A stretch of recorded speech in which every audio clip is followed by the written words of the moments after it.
Hello, everybody, and welcome to another great episode of Hillbilly Select Reviews Beer Friday. It's Friday. Let's have a beer together.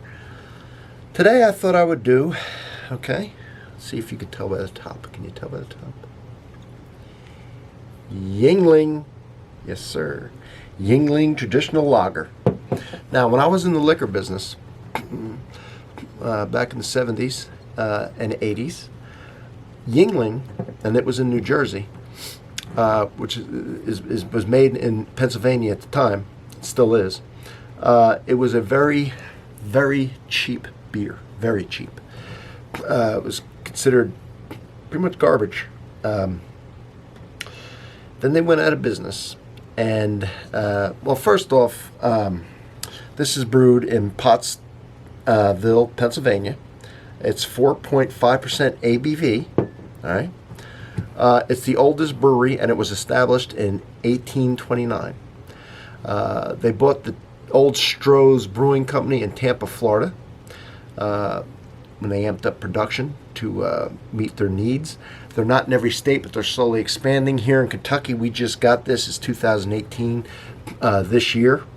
I'm trying to think if there's anything. 1987. I don't remember when it went out. Started in, like I said, 1829, and then went out for a little while and came back in 1987 as a craft beer. And it's very popular now, and people love it. Gets a lot of good reviews, so I thought I would give it a review. But I remember this years ago. It was such. They did a great job reinventing themselves. There's no doubt about that. Some interesting facts about it. I'll say this. I looked it up. And what I told you is what I remember of it, having sold it back in the day.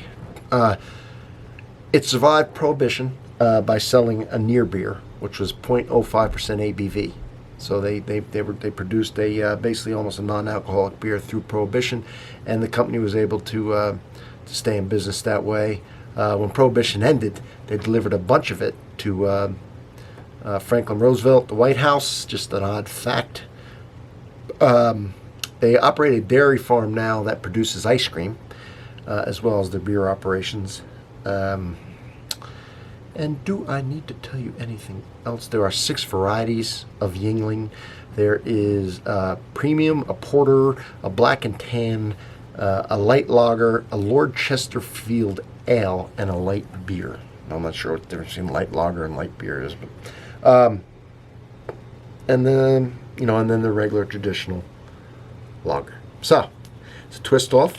All right, there it is. All right.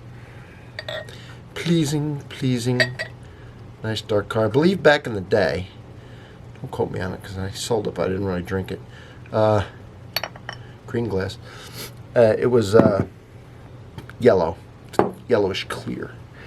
Certainly wasn't this darker color now that people associate more with craft beers and quality. It's not necessarily true. It could be caramel color in a lot of cases. I'm not saying this is, just saying. But anyway, I love this. This reminds me just of the beers from back in the day. It really does. I know they reinvented themselves, but it's like an old time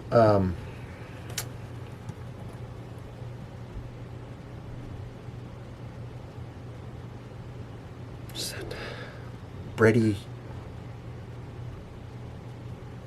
malty caramel smell. So let's give it a shot. Couldn't get it here for a long time. Like I said, I kind of grew up with it being in Jersey, right outside of Pennsylvania, where it was made and is still made and has always been made. And then when you couldn't get it, when I went to Florida, I used to get it, and now it's here. So let's see what we got here.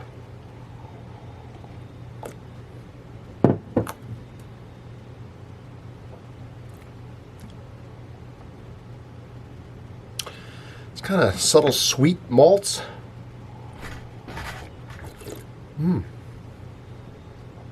Caramel. It's kind of a dry and a clean. There's absolutely no bitterness, no aftertaste.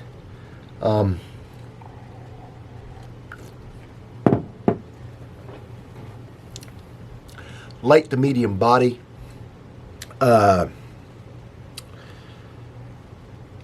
Just clean. Just when you're done drinking it, you're done drinking it. I mean, there's nothing. There's no bitterness. There's nothing come. It's just gone.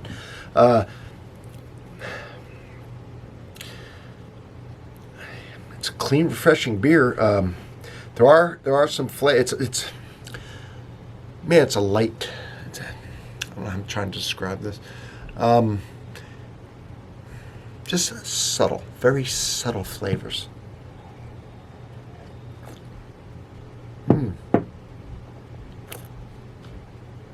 Be careful with this. You put down 6 of them before you know what's going on.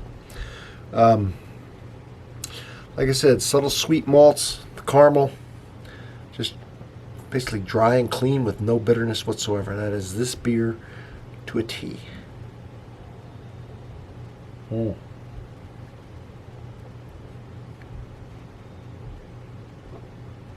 If you're looking for something heavy with a lot of flavor, you're not going to find it here. You know, it's what I said, but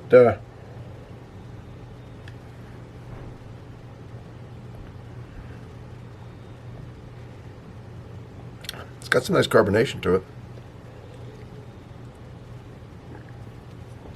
I think little some bubbles going down the side of the old glass there. Anyway, that's this beer in a nutshell.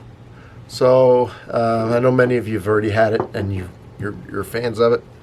Maybe some of you aren't, but if you've not tried it, that is the best best explanation I can give you. All right, the best description. So from Hillbilly Select Reviews, Beer Friday. Thank you, everybody. Have a wonderful and a great weekend.